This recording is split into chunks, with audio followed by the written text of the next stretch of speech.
Hi, Julie Jones from SSB Performance, Smarter, Stronger, Better Mindset Training, here with this week's Mindset Made Simple Tip of the Week, brought to you by Game Day Sportswear. A little different background today. I'm at the Cleveland Clinic. My dad's having his knee replaced and all is good. So time for this week's tip. This week, we're talking about complaining and whether it helps us or not, and what we can do instead. So at some point, whether we're a college athlete or we're a nonprofit professional or a sales executive, we have been in a situation that has not been pleasing. If you're a college coach, you've got 20 kids on a roster, 10 of them play, so 10 of them are in positions that they don't love. Well, I work with a college athlete who's in the same situation. She was a starter, and now she's not. This is the first time in her career that she hasn't been a starter. So we have options. What are we going to do about the situations that we don't love? Well, we need to take action. And oh, do we ever take action? We take action right away. We start making excuses, which make us feel better for a little bit of time. And then we start to complain. And you know it. We all do it. We complain about the situation. We complain about the person who made the decision. But here's the truth of it. We know that all leaders are totally interested and invested in success. So if there was something that we were doing that was helping the team, most likely they would not sit us, whatever sit means, in our profession, because that's counterproductive to success. So clearly there's something in there that is not helping that we have done, whatever that might look like. And sometimes we can't see it. And then we talk to other people and they help us not see it. So let's talk a little bit about complaining and what it does. Mike Baer, a professor at Arizona State University, did some research on complaining. And it started because he was having a situation that he was complaining about as he was working through his doctorate program. And what was happening was this. He would go and find someone who would say, yeah, that stinks. And as that happened, he noticed he would go and find people that would give him that response. When he found someone that didn't give him that response and made him look at it in a different way, he went to seek out someone who would commiserate with him. And at first, that makes us feel good. In fact, it builds relationships. Think about the end of the bench. Those people are tight because they have experienced similar situations and they are birds of a feather, if you will. It also helps us sort of sort through some of the emotion that goes on with disappointment or frustration. But that's where the benefits end. What Dr. Baer's research has shown is this, that when we complain, we end up driving a wedge and creating a chasm between us and the person that we're complaining about. And when that happens, we have a tendency not to see the situation in a positive light. In fact, we normally at that point will not see any way to make it better. We become less optimistic that the circumstances will change in our favor. And when those things happen, we end up doing and giving less. And I don't know about you, but when I do and give less, which I have chosen to do in my career in the past, unfortunately, we don't get more. We don't get what we want. In fact, we're complaining about the person that we probably need to be talking to help us figure out what we need to do to get back. So we take action. We complain. And that complaining makes our situation worse. But it's our natural tendency. It's where we go. It makes us feel better for the moment. And we don't look at the long-term effects of that.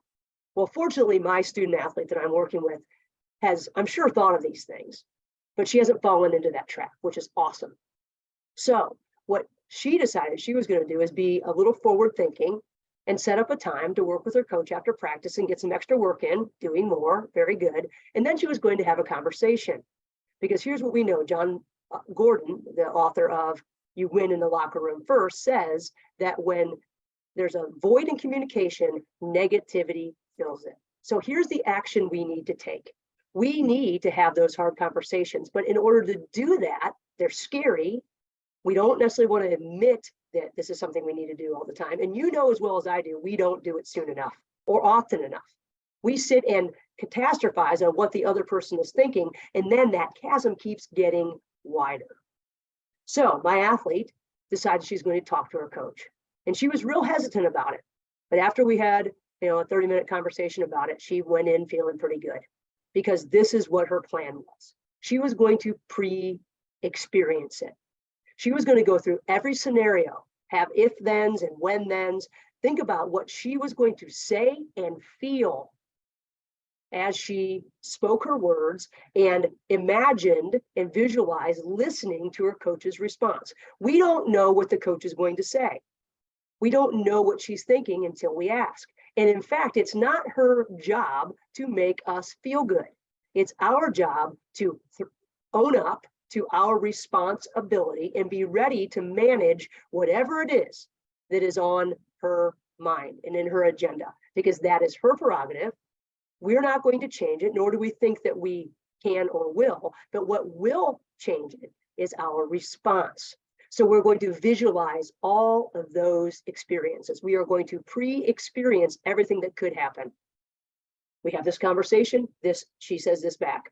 But the idea here is to feel the emotion, to think about how we are going to overcome either something that we're happy about and make sure we hear and listen to everything that we need to hear, or a disappointment based on what she says. Because again, it's not her job to make us feel good. It's our job to respond in a way that allows us to gather more information and build that relationship. We are going in respectfully, because we've already planned it. We know what we want to say. We know how we want to respond. And because we've already been there and experienced it, it's going to be much easier. And that's exactly what this athlete did. Did she get what she wanted? No.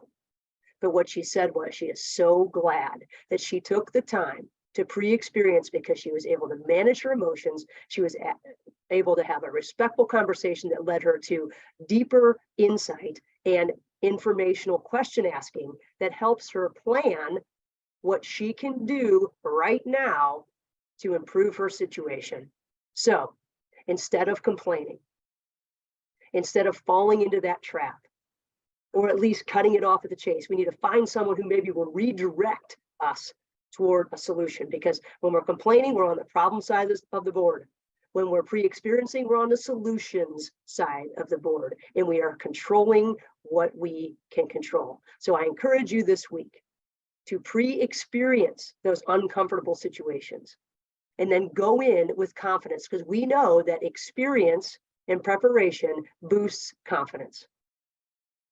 And this young woman who took the bull by the horns and respectfully went in and said, "Coach, what can I do?" She experienced it before she went. She had an idea of what might happen and how she might feel, and she used her responsibility to make it a great conversation, even though she didn't get what she wanted. So this week, that's your challenge.